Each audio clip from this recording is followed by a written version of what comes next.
Good morning friends. Unique classes के online video lecture में मैं रतन कुमार आप सभी का एक बार फिर से स्वागत करता हूं।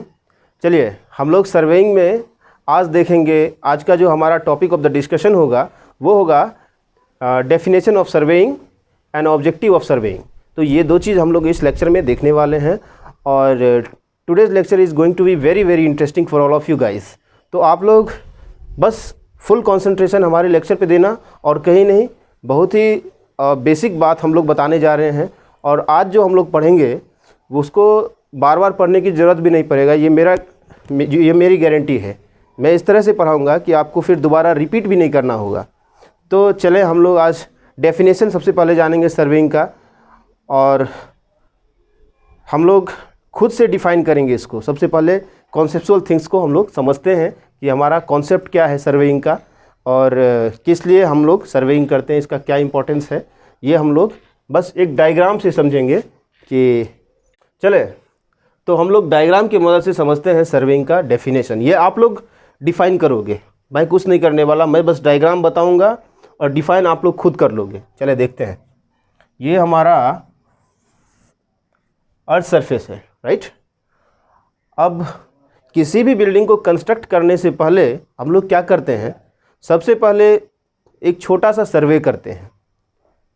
उस सर्वे में क्या होता है, जैसे कि हम लोग को यहाँ पे एक बिल्डिंग कंस्ट्रक्ट करना है। सपोज़ ये हमने एक बिल्डिंग कंस्ट्रक्ट किया, तो बिल्डिंग के कंस्ट्रक्शन से पहले क्या करेंगे, यहाँ का जो वर्टिकल एंगल है ये हम लोग फाइंड आउट करते हैं, राइट। उसके बाद क्या करेंगे, सबसे पहले जो जहाँ पे बिल्डिंग कंस्ट्रक्ट करना है उसका विजिटिंग करेंगे, यानी कि साइट विजिटिंग होता है पहले। और साइट विजिटिंग के बाद देखेंगे कि वहाँ का सॉइल प्रोफाइल कैसा है, मतलब कि सॉइल अपना लूज है कि हार्ड है, वहाँ का सॉइल का स्ट्रेटा किस प्रकार का है, ये हम लोग फिजिकली देखते हैं। और उसके बाद क्या देखते हैं कि एक छोटा सा सर्वे होता है जिसको रिकॉनेसेंस सर्वे बोलते हैं। इसमें क्या होता है कि जो आसपास के लोकल्स होते हैं उससे हम लोग एक ब्रीफ इंफॉर्मेशन कलेक्ट करते हैं। ब्रीफ इंफॉर्मेशन ये कि यहाँ का ट्रांसपोर्टेशन कैसा है, मार्केटिंग कैसा है, या उससे रिलेवेंट जो भी जानकारी है हम लोग छोटे मोटे मतलब कि लोग से पूछते रहते हैं कि उनसे जानकारी कलेक्ट करते हैं। तो रिकॉनेसेंस सर्वे होता है। फिर क्या होता है कि हमारा जैसे एक बिल्डिंग बना, सपोज़ ये हमारा एक बिल्डिंग है और इसी के बगल में एक दूसरा बिल्डिंग है, ये चलें ये दूसरा बिल्डिंग हो गया। सपोज़ कि हमारा एक और बिल्डिंग है यहाँ पे, और यहाँ पे क्या है, एक कोई ऑब्स्ट्रक्शन है, इसको हिल बोल दीजिए, आप इसको माउंटेन बोल दीजिए, ठीक है। ये एक ऑब्स्ट्रक्शन है। तो हम लोग क्या करते हैं सर्वेइंग में, ये जानने वाली बात है, जैसे कि हमारा ये बिल्डिंग है, राइट, ये बिल्डिंग है और ये बिल्डिंग है, इन दोनों के बीच का अगर डिस्टेंस पूछे तो हम लोग कैसे फाइंड करेंगे, इसका जो रिलेटिव पोजीशन है ये बोलेगा निकालने के लिए, इन दोनों बिल्डिंग का जो रिलेटिव पोजीशन है। तो रिलेटिव पोजीशन में हम लोग क्या करते हैं, सबसे पहले इन दोनों के बीच का डिस्टेंस फाइंड आउट करते हैं, यानी कि अपना हॉरिजॉन्टल डिस्टेंस हो गया, राइट। अब हॉरिजॉन्टल डिस्टेंस है तो ये बिल्डिंग सीधा है या कुछ एंगल ले रहा है, यानी कि जैसे ही हमारा ग्राउंड हो गया और ये पेन हो गया, तो हम क्या करते हैं, इन दोनों के बीच का डिस्टेंस अभी मुझे सीधा दिख रहा है, यानी कि हम लोग लीनियर मेजरमेंट डायरेक्ट कर लेंगे यहाँ पे कि चेन बिछा के। वही अगर ये ऐसे हो जाए तो मुझे दिख रहा है कि ये रेडियल डायरेक्शन में दिख रहा है, मतलब कि कुछ ना कुछ एंगल ले रहा है। तो यानी कि हमारा जो ये हो गया रिलेटिव पोजीशन, इसका अगर बोलेगा फाइंड आउट करने के लिए, तो सबसे पहले इसका हॉरिजॉन्टल डिस्टेंस फाइंड आउट करेंगे और हॉरिजॉन्टल एंगल भी करेंगे। अगर यहाँ पे है तो कुछ इधर से कितना एंगल ले रहा है वो हम लोग फाइंड आउट करते हैं। तो ये तो रहा हमारा हॉरिजॉन्टल। अब बात करते हैं कि ये जो रूफ हो गया और ये रूफ हो गया, तो इन दोनों के बीच का क्या रिलेटिव पोजीशन हो सकता है, ये जानने के लिए हम लोग क्या करेंगे कि ये देख रहे हैं, छोटा सा रे यहाँ पे ड्रॉ करते हैं।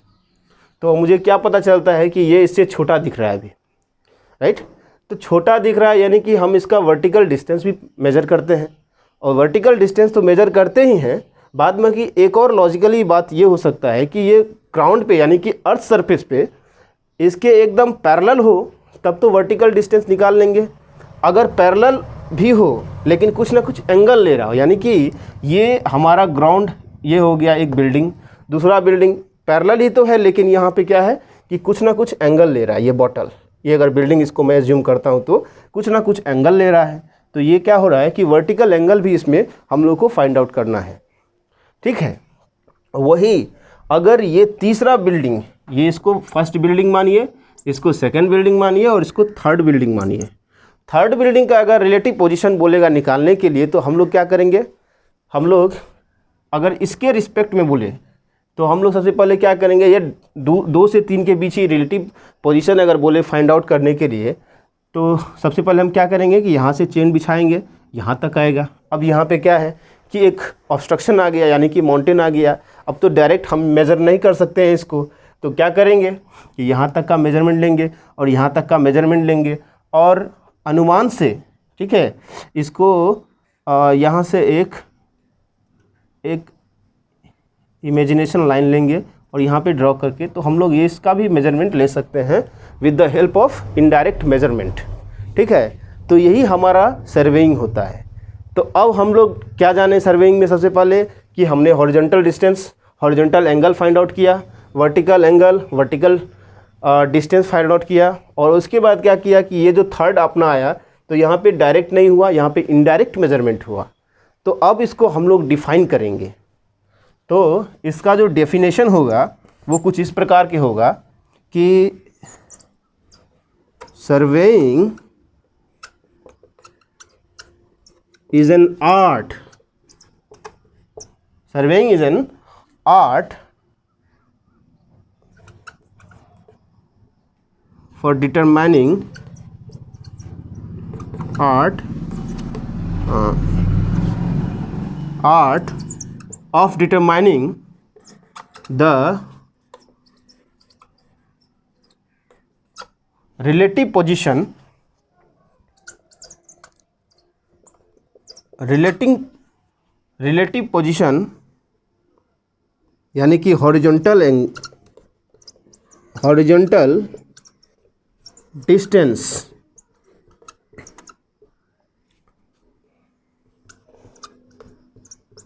Horizontal angle, right, vertical distance,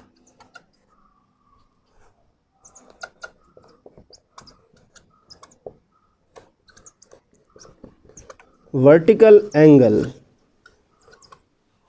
तो ये सब हमारा रिलेटिव पोजीशन हो गया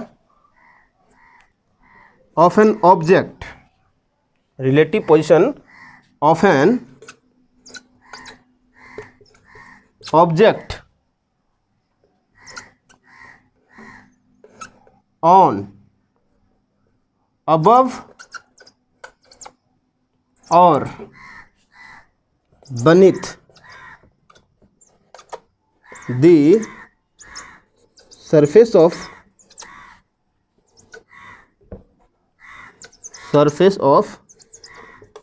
earth by means of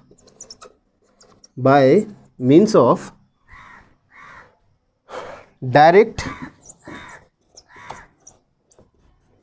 और इनडायरेक्ट मेजरमेंट,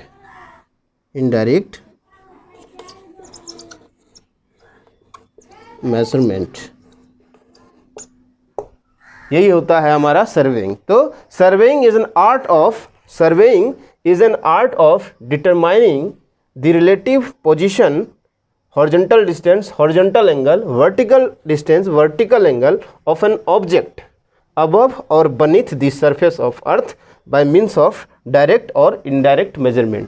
तो this is what your surveying, यही हमारा हो गया। ये हमारा अर्थ के नीचे हो गया, ये अर्थ के ऊपर हो गया। तो सब हम लोग अच्छे से, मतलब हम लोग कभी नहीं भूल सकते अगर इस वीडियो को अच्छे से देखा जाए तो सर्वेइंग का काम हमेशा यही होता है कि हमें किसी भी पॉइंट का, किसी भी ऑब्जेक्ट का जो हमारा रिलेटिव पोजीशन है अर्थ के ऊपर, अर्थ सरफेस पे, चाहे वो अर्थ के नीचे हो या अर्थ के ऊपर हो, तो उसका हम लोग रिलेटिव पोजीशन ही निकालते हैं। यही हमारा सर्वेइंग है। तो आप लोग इसको नोट डाउन कर लें पॉज करके।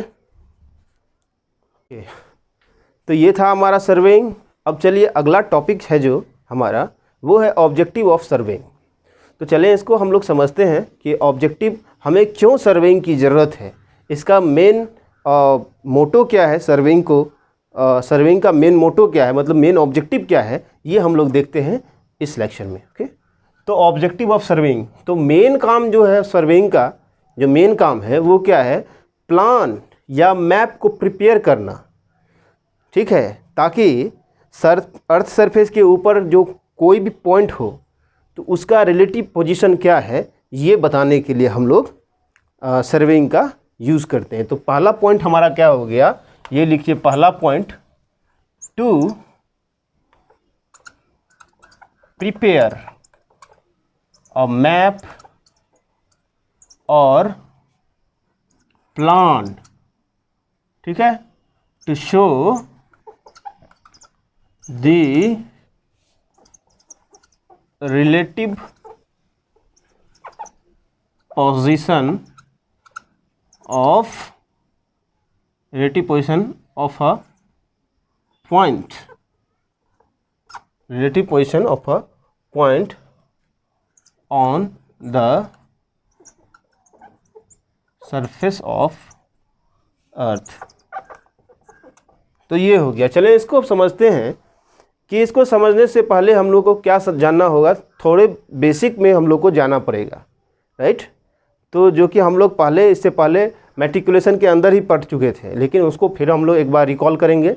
अगर आप लोग को पता नहीं भी होगा तो भी हो जाएगा, अगर आप लोग को जानकारी है तो फार बेटर।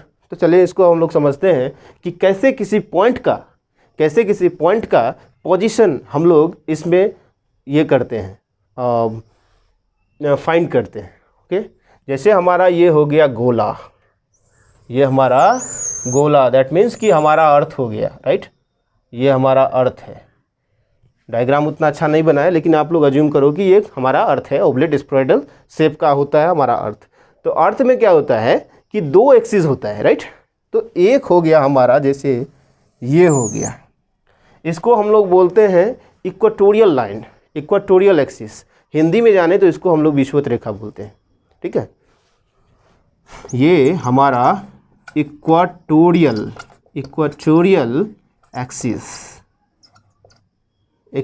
एक्सिस और इक्वेटोरियल लाइंस, ये हो गया। ये क्या करता है, जो हमारा जो पृथ्वी है इसको दो भाग में बांटता है। दरअसल ये लाइन हमें दिख रहा है, लेकिन एक्चुअल में ये लाइन नहीं है। आप सपोज करना कि एक तरबूज लो, ठीक है, उसको आप इस तरह से काटो बीच से, तो आप देखना क्या कि एक सर्कल बनेगा, राइट। इसको अगर हमने कट करना है तो ये लाइन तो हमें प्लान में दिख रहा है, लेकिन एक्चुअल व्यू में, वैसे 3D व्यू है, हम लोग नहीं इमेजिन कर सकते। बस इमेजिन करना है कि अगर हम एक गोले को काटें तो हमारा एक सर्कल निकल जाता है। तो ये जो सर्कल है, ये जो सर्कल है, ये क्या करता है कि एक हिस्सा इधर बांट देता है, एक हिस्सा उधर। तो ये जो ऊपर वाला हिस्सा हो गया, इसको हम लोग बोलते हैं नदर्न हेमिस्फेयर। क्योंकि ये गोला है, गोला का आधा हिस्सा कट गया, यानी कि अर्धगोला बन गया, मतलब कि ये हमारा उत्तरी गोलार्ध हो गया, नदर्न हेमिस्फेयर। और दूसरा हिस्सा को यहाँ से कट किया तो ये जो नीचे हो गया, ये चूँकि एक और चीज़ समझने वाली बात है, ये दूसरा एक्सिस भी हम लोग दिखाई देते हैं। दूसरा एक्सिस है हमारा पोलर एक्सिस, जिसको ध्रुवीय लाइन भी बोलते हैं, ठीक है। तो ये हमारा हो गया नॉर्थ, ये हुआ साउथ, ये हमारा हो गया वेस्ट, ये हमारा हुआ ईस्ट, राइट। तो हम लोग अब क्या करेंगे कि इधर से जो एक लाइन पास किया है, ठीक है, ये वर्टिकली एक लाइन पास किया है, जिसको हम लोग बोलेंगे पोलर एक्सिस। और ये क्या करेगा कि ये जो नीचे वाला हिस्सा हो गया, ये हमारा क्या हो गया, सदर्न हेमिस्फेयर, सदर्न, साउथर्न लिखते हैं लेकिन बोलते हैं इसको सदर्न हेमिस्फेयर, यानी कि दक्षिणी गोलार्ध।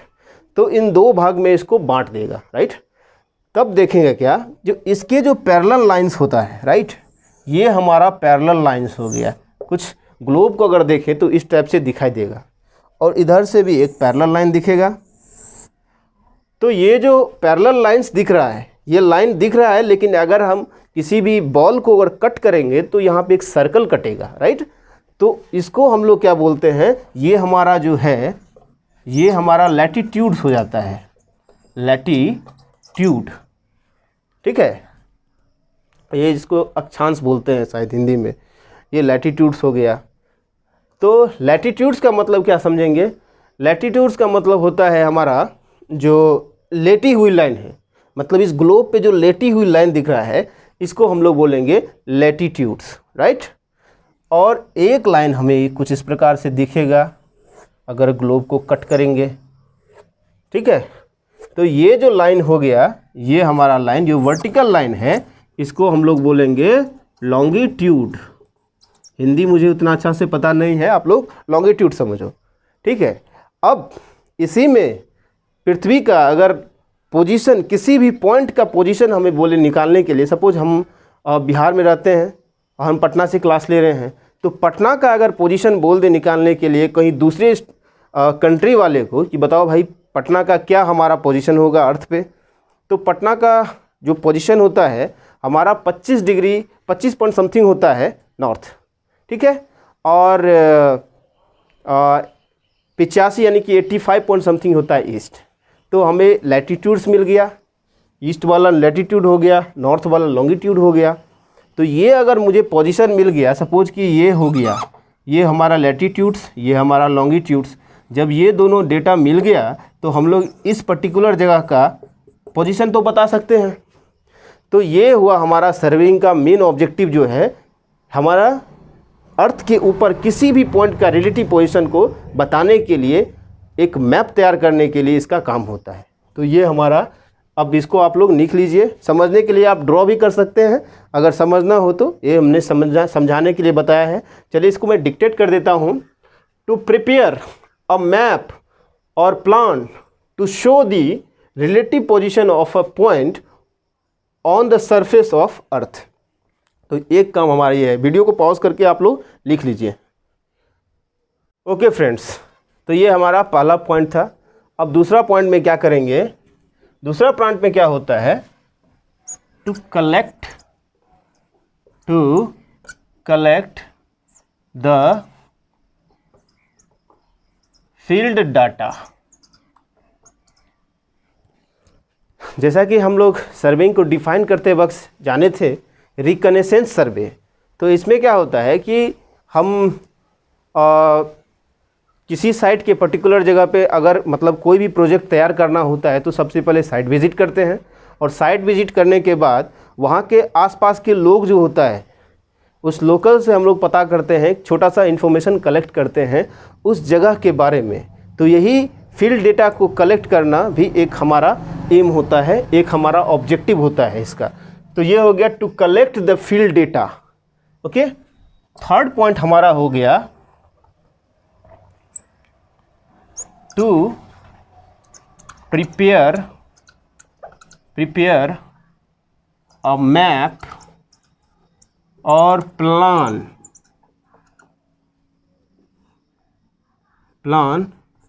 The area to be served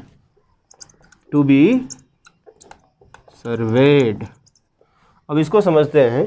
पहले तो हम लोग जाने थे कि जो भी एरिया सर्वे हो गया है उसका जो पोजीशन है किसी भी पॉइंट का अर्थ पे, उसका ड्रॉ करते हैं, उसका प्लान तैयार करते हैं या मैप तैयार करते हैं। अब क्या है कि एक और काम होता है कि हमारा जो एरिया सर्वे होना है, मतलब हुआ नहीं है, होने वाला है, प्रोजेक्ट पे काम चलने वाला है, तो उस एरिया को जो सर्वे करना है उसका मैप या प्लान तैयार करना।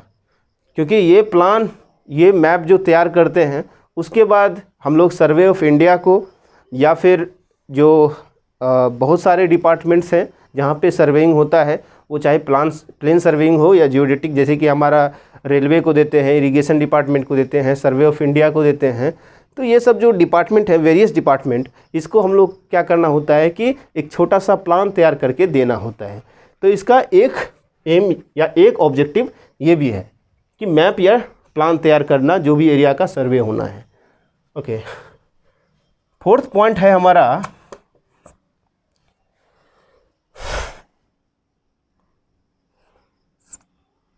चलिए फोर्थ पॉइंट को समझाने के लिए एक बड़ा सा डायग्राम चाहिए, तो इसको पहले मिटा देते हैं, वीडियो पॉज कर दीजिए। फोर्थ पॉइंट जो है इसमें हम लोग क्या समझते हैं, कोई भी हमारा जो इंजीनियरिंग प्रोजेक्ट्स है, जो कि हमारा इंजीनियरिंग प्रोजेक्ट्स होना है, तो सबसे पहले क्या करते हैं कि इसमें जो फील्ड पैरामीटर्स आता है इसको कैलकुलेट करते हैं और एनालाइज करते हैं। चलिए क्या कैलकुलेट करना है ये समझते हैं। सबसे पहले कोई भी प्रोजेक्ट हो, जैसे कि हमारा कोई हाईवे का प्रोजेक्ट है, उसका इनिशिएशन होना है, उसका शुरुआत होना है, तो सबसे पहले क्या करेंगे, लेवलिंग वर्क्स करेंगे। जाने के बाद तो फील्ड पैरामीटर्स में लेवलिंग हो सकता है या फिर और भी बहुत सारे फील्ड पैरामीटर्स होते हैं।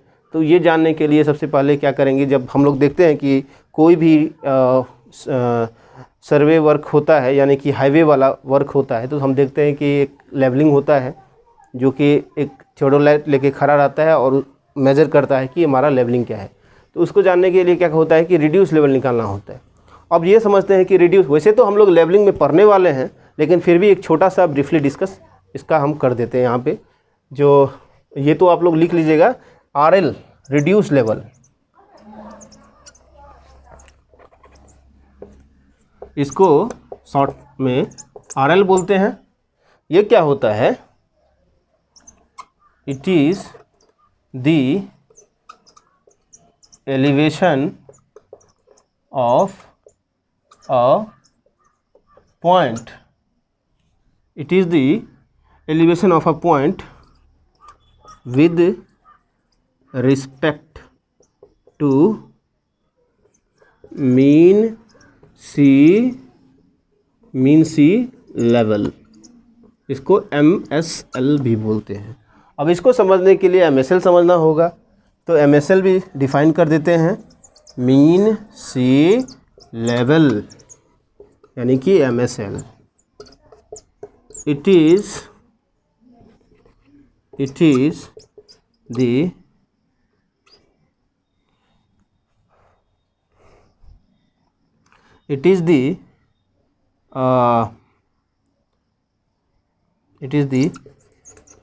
fluctuation of C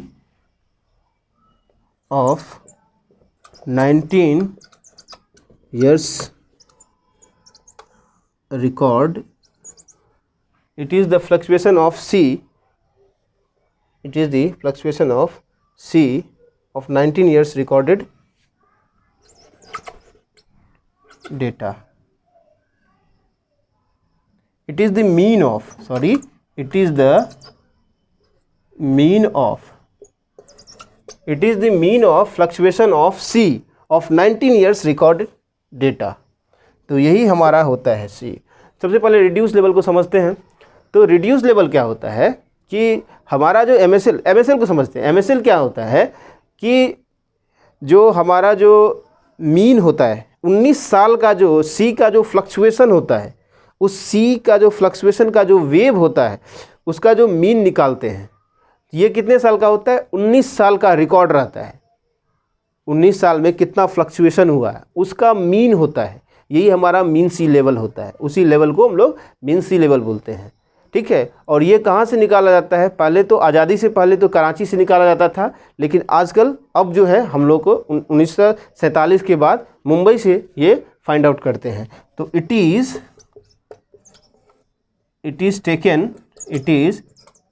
taken from Mumbai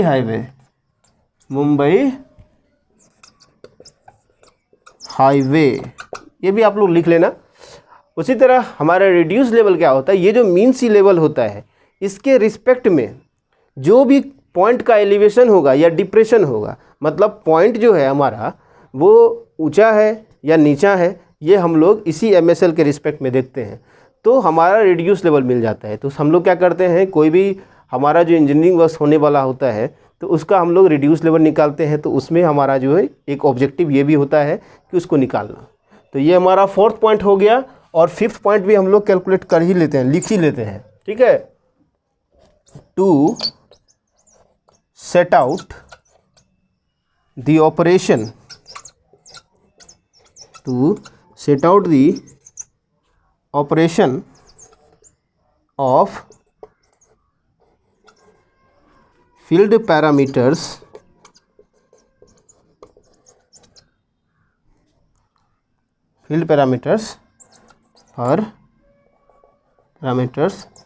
at the site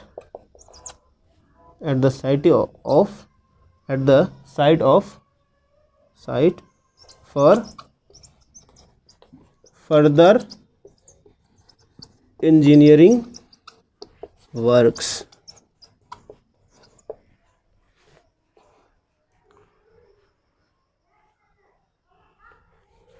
Setting out the operation of, ये इसमें मेंशन कर दीजिएगा। ओके, अब उसके बाद क्या होता है, अब अगला जो पॉइंट है उसमें जैसे कि पिछले बार था कि सेटिंग आउट जो हम करते हैं फील्ड पैरामीटर्स का, उसका कैलकुलेशन होता है और एनालाइज करते हैं, कैलकुलेट करते हैं कि कितना रिड्यूस लेवल है, और ये एनालाइज करते हैं कि ये जो जगह है वो ज़्यादा मतलब कि खाई में है या पहाड़ी है, मतलब कि ऊंचा है या नीचा है, वहाँ का सॉइल प्रोफाइल और लेवलिंग कैसा है, ये हम लोग जानते हैं। अब इस पॉइंट में हम लोग ये देखेंगे कि कोई इंजीनियरिंग वर्क्स होना है किसी जगह पे, मतलब कि वहाँ पे पहले भी मान के चलिए कि हाईवे वाला काम चल रहा है, पहले भी हाईवे का काम हुआ है और एक और हाईवे का काम वहाँ पे होना है या एक्स्ट्रा वाइडनिंग करना हो, तो हम लोग क्या करेंगे कि रिड्यूस लेवल निकालेंगे। नहीं, रिड्यूस लेवल हम लोग वहाँ पे नहीं निकालेंगे। क्यों? क्योंकि पहले निकाला रहता है। अब उसी जो रिकॉर्ड है, जो हमारा रिड्यूस लेवल है, उसी को रेफरेंस मान के आगे कंटिन्यू करते हैं। तो जो नॉन रिड्यूस लेवल होता है वो हमारा बेंचमार्क होता है। ये सब चीज़ हम लोग लेवलिंग में पढ़ेंगे और इसको डिफाइन करने की ज़रूरत नहीं, बस ये समझना है कि नॉन रिड्यूस लेवल जो होता है वही हमारा बेंचमार्क है। तो चलें अब इसको हम लोग लिख लेते हैं। सबसे पहले क्या है, to analyse and calculate the field parameters for setting out the operation of actual engineering works. अब इसी में रिड्यूस लेवल को आपको डिफाइन करना है तो कर लीजिए, बाद बाकी हम लोग लेवलिंग में पढ़ने ही वाले हैं, लेकिन फिर भी इसको बोल देते हैं। रिड्यूस लेवल यानी कि RL, it is the elevation of a point with respect to mean sea level. ठीक है, तो हमारा मीन सी लेवल के जो रिस्पेक्ट में जो पॉइंट का एलिवेशन होता है वही हमारा रिड्यूस लेवल होता है। आगे है मीन सी लेवल। अब मीन सी लेवल एक टर्म आ गया तो इसीलिए इसको भी डिफाइन कर दिया मैंने। Mean sea level MSL, it is the mean of the fluctuation of sea of 19 years recorded data and it is taken from Mumbai highway. Fifth point जो है हमारा वो है to set out the operation of field parameters at the site, okay, for further engineering works. तो ये था हमारा objective of सर्वे। तो आप इसको नोट डाउन करके लिख लीजिए पॉज करके। तो आज का जो टॉपिक ऑफ द डिस्कशन था सर्वेइंग का डेफिनेशन और ऑब्जेक्टिव ऑफ सर्वेइंग। तो आज के लिए सर इतना ही। आगे हम लोग नेक्स्ट वीडियो में मिलेंगे जहाँ पे देखेंगे प्रिंसिपल ऑफ सर्वेइंग और क्लासिफिकेशंस ऑफ सर्वेइंग, ये सब पढ़ने वाले हैं। तो इसको बहुत अच्छे से बारीकी से आप लोग वीडियो को 1-2 बार देखेंगे तो ज़रूर समझ में आ जाएगा और आपको कोई भी चीज़ रटने की ज़रूरत नहीं है। इस तरह से मैंने पढ़ाया है, ये मेरा गारंटी है कि आप इस चीज़ को बहुत देर तक याद रखोगे। तो आज के लिए इतना ही। Thank you very much. Next video में मिलते हैं।